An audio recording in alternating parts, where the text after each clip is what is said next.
Ya, assalamualaikum warahmatullahi wabarakatuh. Jumpa lagi bersama saya Nanang MRK. Di video kali ini kita akan mereview sebuah OLT atau Optical Lens Terminal.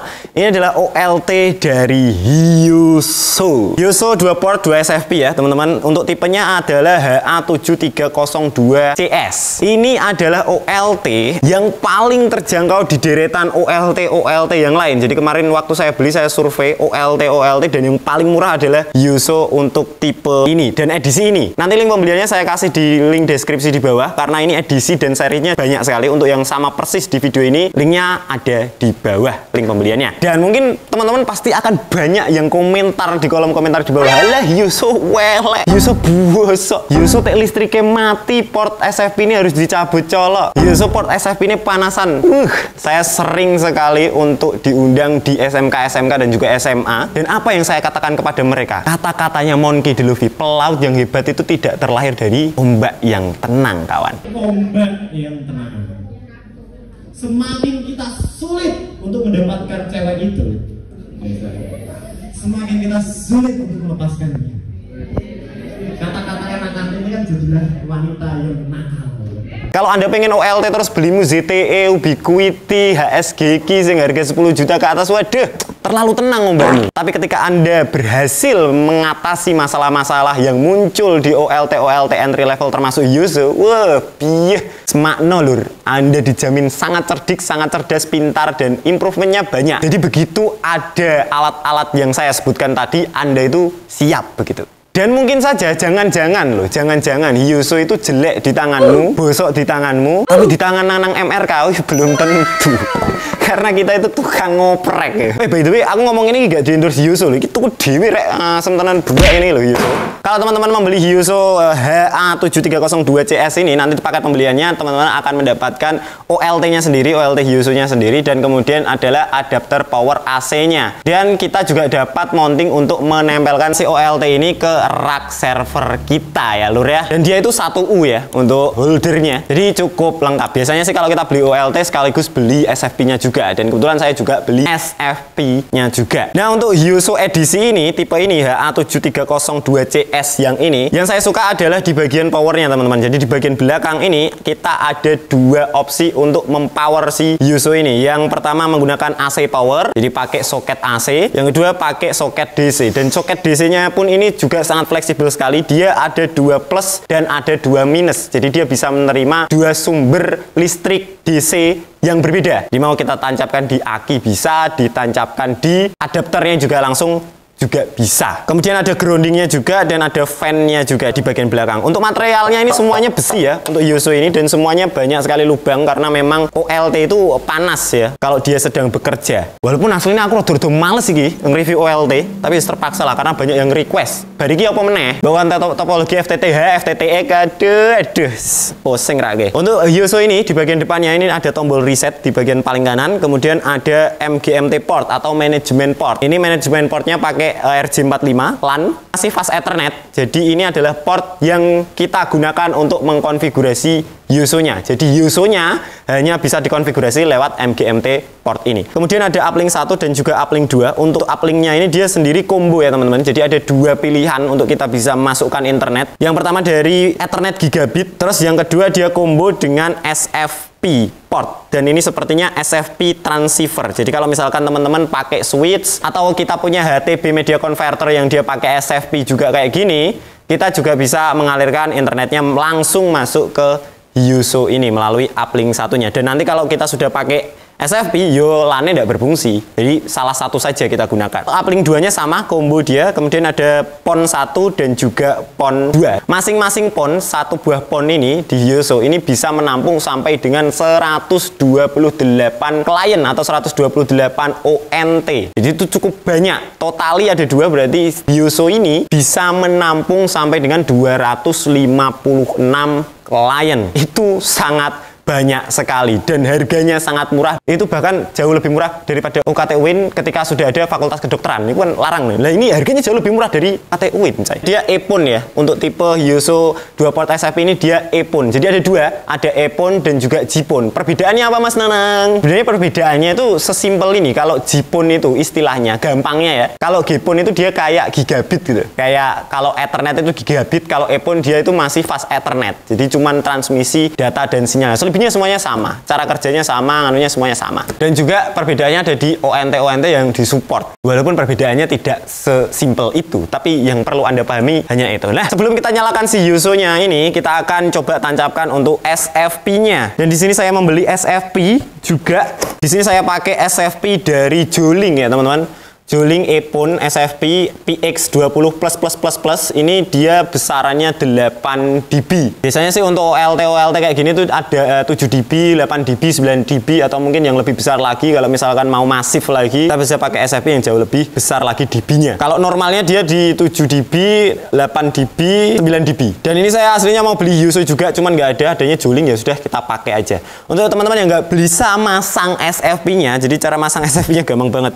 Ponnya tinggal dicabut, terus ini kita penutupnya cabut, dan kita tarik bagian belakangnya seperti ini, baru kita tancapkan ke pon satunya. Tekan, lalu lepaskan. Nah, jadi sesimpel itu ya untuk menancapkan SFP-nya. Dan kemudian untuk uplink 1 ini dia terintegrasi ke pon 1, teman-teman. Di uplink 1 ini dia terintegrasi ke pon 1, uplink 2 terintegrasi ke pon 2. Jadi ini yus kayak switch aja gitu. Lewat dari sini dikonvert menjadi sinyal optik gitu.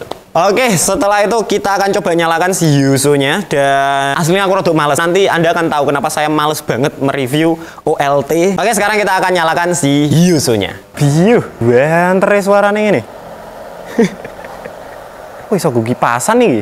Tangan tak udut sih. Dan sebelum kita coba untuk koneksi-koneksi dan coba melihat UI interface dari Hyoso-nya, kita akan coba untuk ukur SFP-nya berapa dB pakai OPM, dan kita coba tancapkan. Dan ini terbaca plus 599 dB ya, teman-teman. Karena OPM ini maksimal yang saya punya ini. Mini OPM ini dia hanya bisa mendetek plus 6, jadi skopnya hanya plus 6 dB saja. Dan ini dia hanya bisa membaca sampai dengan plus 599 dB saja. Jadi itu tidak OLT-nya yang rusak atau SFP-nya yang bermasalah, tapi memang OPM-nya skopnya hanya bisa membaca plus 6 dB maksimal. Akan Anda pengen bisa mendeteksi pakainya OPM bisa mereknya Joinwith. Kita akan coba lihat UI interface yang ada di dalam Hyoso-nya seperti apa. Saya akan nyalakan laptop saya dulu. Ya, untuk mengkonfigurasi si Hyoso-nya kita butuh kabelan, ini kabel Ethernet ya biasa. Silakan tancapkan ke port MGMT-nya atau manajemen portnya, karena ini adalah port satu-satunya yang bisa digunakan untuk mengkonfigurasi si Hyoso-nya. Sudah menempel, dan kita pakai laptop. Oke, wajibun aleh. Mas, gimana kalau nggak punya laptop lu? Kalau nggak punya laptop jangan beli OLT, Anda nekat Anda. Oke, sekarang untuk pertama-tama, karena Hyoso ini dia statik ya IP-nya, dan IP-nya adalah ini ada tulisannya stikernya 192.168.0.88. Jadi kita harus buat IP yang satu segmen IP address dengan OLT Hyoso-nya. Gimana caranya? Loh, kue ra iso gawe IP address statik satu segmen ya ra usah tuku OLT, Cuk. Pasti bisa ya. Di sini saya samakan dulu segmen IP address-nya. Kita pilih secara manual 192.168.0.2 misalkan ya. Kita oke. MacBook ingin ini. Oke, sudah terhubung ini statusnya. Dan sekarang kita akan buka konfigurasi OLT-nya. IP-nya yaitu 192.168.0.88. Kita enter. Nah, ini ada nama pengguna dan sandinya. Ini sudah berbahasa Indonesia ya, OLT Hyoso ini. Kita tinggal masukkan admin, tab admin, enter. Nah, seperti ini.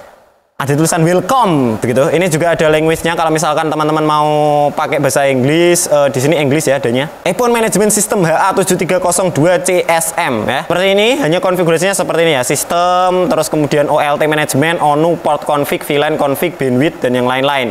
Ini kalau kita pencet system, nah ini ada sistem informasinya langsung. Ini bisa diubah, misalkan OLT Hyoso MRK, misalkan deskripsinya misalkan OLT 1 jian OLT 1 emang meh tuku OLT meneh iki wae siji rapate kanggo. Dan ini ada status-status yang lain, IP address-nya, versi firmware-nya, kemudian RAM memori yang digunakan, CPU-nya berjalan berapa persen, di sini terlihat ya teman-teman. Kemudian di sistem yang lain ada administrator, ini untuk password, kemudian network, Ini untuk mengatur IP address-nya. Di sini IP-nya kan statik. Kalau misalkan kita satu segmen IP address-kan dengan gateway-nya, Anda tetap tidak akan bisa meremote si Yuso ini melalui LAN-nya atau melalui IP-nya kalau tidak dari manajemen port. Jadi agak-agak tricky. Sebenarnya si Yuso ini dia itu bekerja di layer 1, kayak hub biasa begitulah. Jadi dia tidak bisa memilah-milah data meskipun ada konfigurasi VLAN dan yang lain-lain loh di sini. Tetapi secara sistem kerja dia hanya meneruskan data saja. Kemudian ada sistem time, sistem text, HTTP port. HTTP port ini port 80. Jadi kalau misalkan Anda mau kasih port lagi di belakangnya bisa melalui sini. Kemudian ada setting, config, reboot, upgrade. Kalau misalkan mau upgrade, kemudian OLT manajemennya. Nah di sini up OLT manajemennya, di sini OLT overview-nya, di sini ada NA up.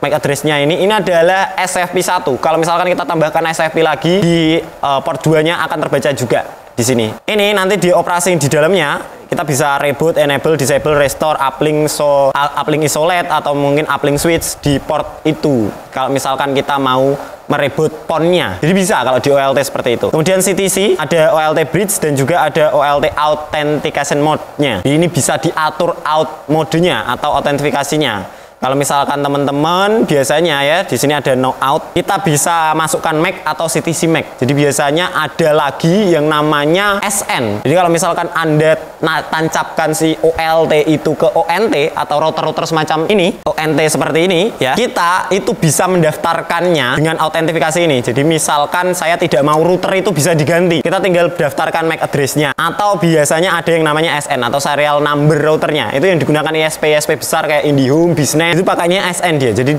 kita itu tidak bisa semena-mena merubah routernya menjadi router yang kita beli sendiri begitu misalkan. Karena dia outnya pakai SN atau serial number. Kemudian di ONU Management ini ada ONU Overview.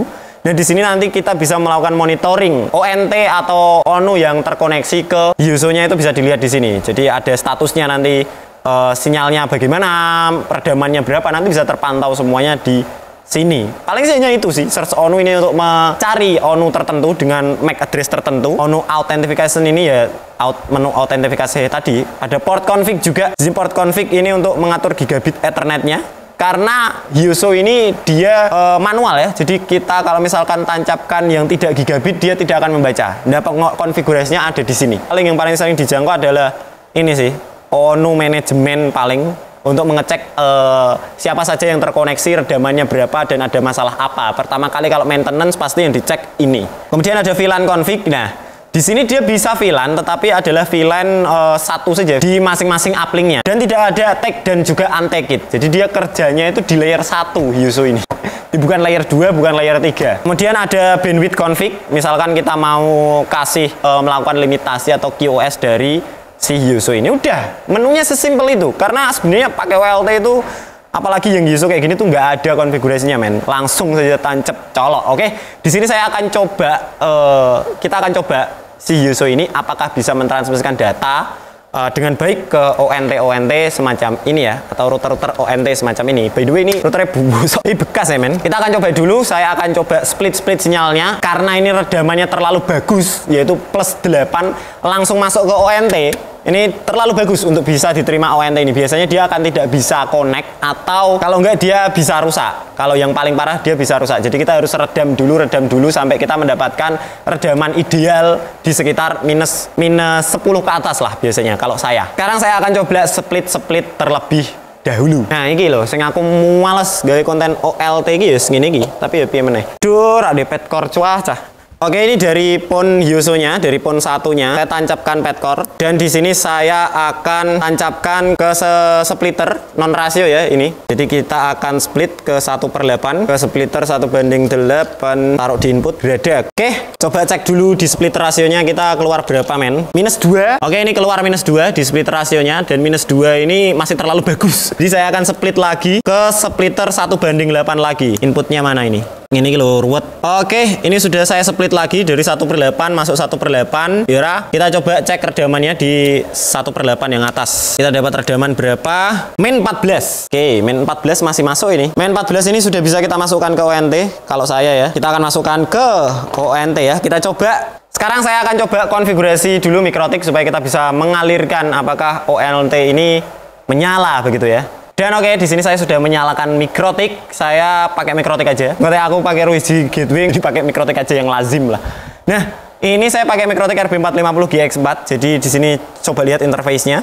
Saya punya bridge, ini port Ethernet 345, ini saya gunakan untuk remote aja.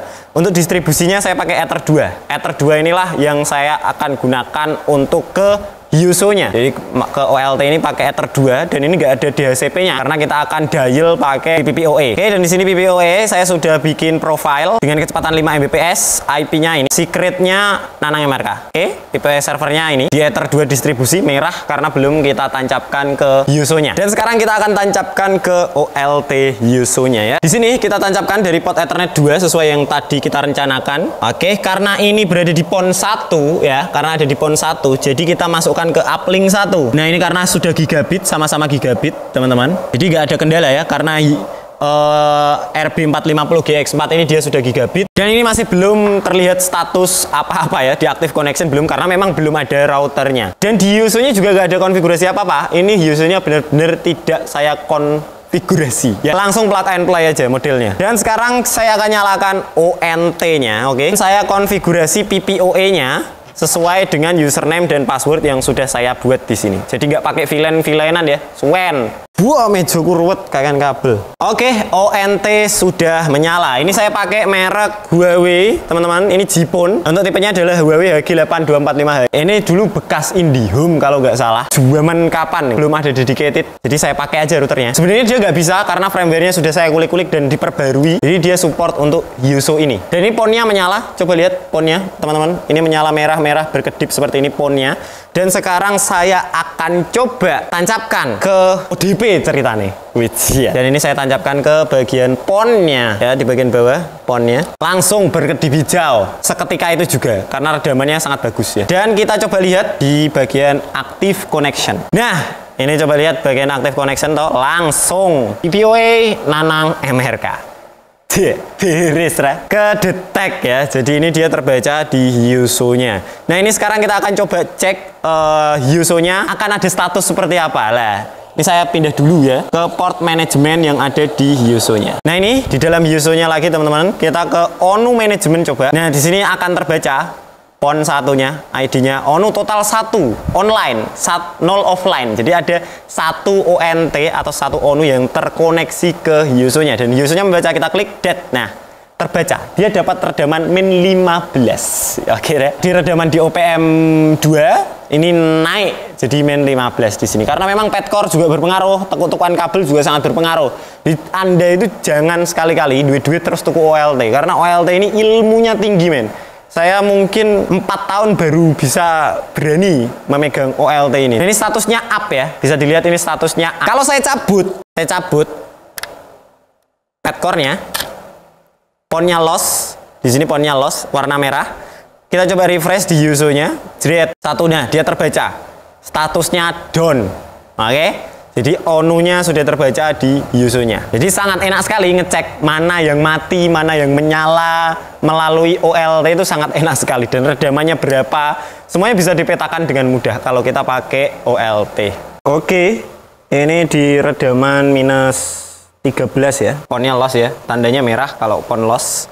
Terus kita tancapkan ragadak, hijau ponnya. Berarti dia menyala. Di redaman minus 13 kawanku. Tidak akan bisa kalau misalkan ini nggak pakai OLT ya. Kalau misalkan teman-teman punya media converter gitu ya, terus media converter tancap kening ONT, jedit, dia akan tetap loss ya. Ponnya akan tetap loss. Jadi aku ngerti duit itu golekannya angel, tapi yo ojo melakukan hal yang bodoh lah ya. Nah, enaknya itu fleksibel. Jadi kalau misalkan kita tambahan pakai ONT lagi, ini aku punya ONT bekas IndiHome F609 nih. Kita tancapkan lagi ke ODP min 15. Kita ini apa namanya, patch score-nya ya, patch score-nya agak kotor, jadinya redamannya agak jelek. Kita taruh di ONT, ini juga loss, ponnya juga loss kan. Ini kedip-kedip warna abang gitu. Nah, itu ponnya kedip-kedip warna merah. Tak tancep gini ragadak, seret, nyala langsung pon hijau. Langsung hijau ya, gak merah lagi. Enak ngono. Dan kalau klien ini mati, ini gak ikut mati. Kalau OLT kan gitu kan sistemnya. Nah, ini aku coba split supaya dia redamannya lebih tinggi lagi. Ini kan minus 15 ya. Kita coba. Oke, jadi saya akan coba split lagi. Ini ke sini.